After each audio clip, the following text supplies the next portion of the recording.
Hi there. Welcome to Bible/Chat. This is our third take on this video. I have made two mistakes. The shame of it all. I think in many ways the Lord is just sparing That us wasn't because your mistake. That was technology. Before I almost said, I know, but it's this terrible. was technological. Anyway, this one was technological. The video locked, so we're trying to redo it again, and it's Jason's. You're just annoyed, aren't you? It just loses the steam. It does, sadly. Well, hopefully we can, regather. No, we can't. The steam. I'm just kidding. Anyway, kidding. Yeah. So the question. Yeah. So we have a question. Yeah, yes. So unequally yoked. That principle in 2 Yeah. Corinthians 6:14-15 is usually applied to marriages. Yeah. Okay. So what does that mean, and how does that apply beyond marriage? Yeah. Well, you can explain to marriage as well, but then beyond it, does it apply to what about business partnerships and other more intimate connections with unbelievers? Yeah. How would we think through that? Yeah. Maybe Okay. So counsel someone through that. It's very good question. Okay. Someone in our church asked. Excellent question. Yep. Very insightful, actually, to think through it that way. Before we start, it's Yeah. important to get the context of what's happening in that verse, because we hear that verse quoted often. Do not be unequally yoked with unbelievers. And we hear it quoted often, but in the context there, Paul's talking to a church that's been listening to false teachers. And he is a true apostle. He's saying to them, don't listen to those guys, listen to the truth of the gospel. And in fact, in the verse just before that, in verse 13, it says, now in a like exchange I speak as to children, open wide to us also. It's very beautiful. He says, we've opened our hearts to you. You guys open your hearts to us. Listen to the truth of Christ that we're going to teach you. Don't listen to these bad guys. And then he's saying, listen, as a believer, you don't have partnership with those people, right? You don't have partnership with those people, because you're a believer. You can't mix those things together. No. So that's where that's the context it's associated with, which does apply to marriage, of course, in principle, because a believer can't have an intimate partnership with an unbeliever because they're really at divergent worldviews, divergent purposes, and so they're not going to ever be able to come to a place of settled peace between them. It's just broken, especially in a very marriage. Yeah, in marriage, we're the closest human bond, right? That's good. So, for starters, he is saying you can't partner in those kinds of intimate ways. Got it.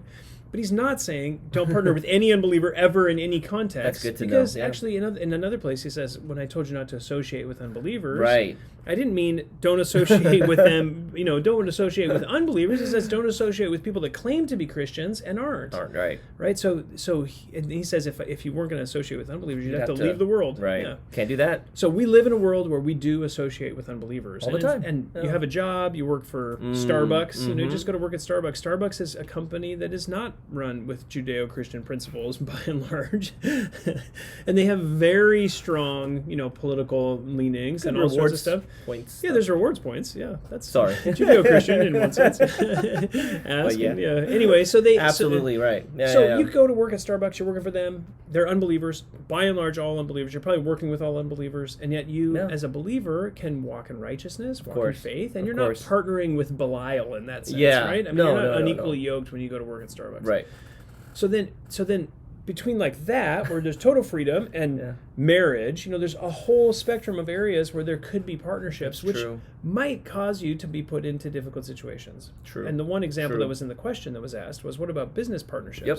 Well, that's actually a valid question. Yep. If you and another person are going to get into business together, and you're going to be in a business partnership where you're working very, very closely with equal decision-making authority with a complete unbeliever, you're going to function with integrity, and that person's not, and so may not, right? And so that could be there's nothing inside of them that's holding them to integrous principles, and so that puts you in a difficult situation. Absolutely. So we would say, not necessarily wrong per se to be in certain business situations with unbelievers, but just be cautious and be wise about how you get into that situation, because it could put you in a very, very difficult place, because of your Christian morality that you have to uphold. You have to obey God and His word. So just know that as you go in, case by case, use wisdom and discernment. Maybe even talk to other people, other Christians who've done that or are in that and are doing fine or have been burnt, and kind of learn from that wisdom as well. Exactly. Maybe. Yeah, get advice, get counsel. I think that's Talk helpful. to pastors, honestly, just get some ideas about what's going on there. Yeah. You can have people that are unbelievers that walk in integrity, and they're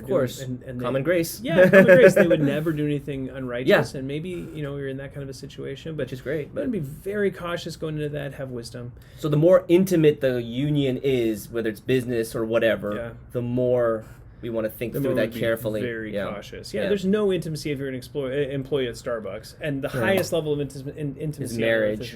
Yeah. And anything between that, there's a sliding scale where we would say be more and more cautious. Yeah. Now that's the principle. That's not actually the meaning of what Paul's saying. No, in that text, right. But that's the principle that we would derive from it. Okay. So it's good to think through that, like how it applies, and not go too, not just quickly apply it one way or the other. That could be bad too. And exactly. So just. Yeah, in principle, what's actually being said in that text would be the equivalent of saying, would we partner together with a Mormon church to do a Bible conference? Yeah, no, we would say 100% absolutely not. Yeah. They're false teachers. Right. That's a false religious system. We are teaching the truth of the Christ, and so we're going to not partner with them. That's good. Yeah. Okay. Anyway. So helpful. Good. Yeah, got to think through that though, right? Yeah, for the person complex. In that situation, or looking complex. Ahead to that, maybe lots of wisdom to try to navigate what that would look like. Yeah. How does voting work even inside of the structure of that corporation or the board of guys? Yeah, exactly. Mm-hmm. Who's going to make those decisions? Yeah. What's your category of decision making? So lots to be considered. That's good. Yeah. Super anyway, helpful. Hope that's helpful for you. Thanks for asking questions. We love these, and we'll keep working through them. Thanks so much.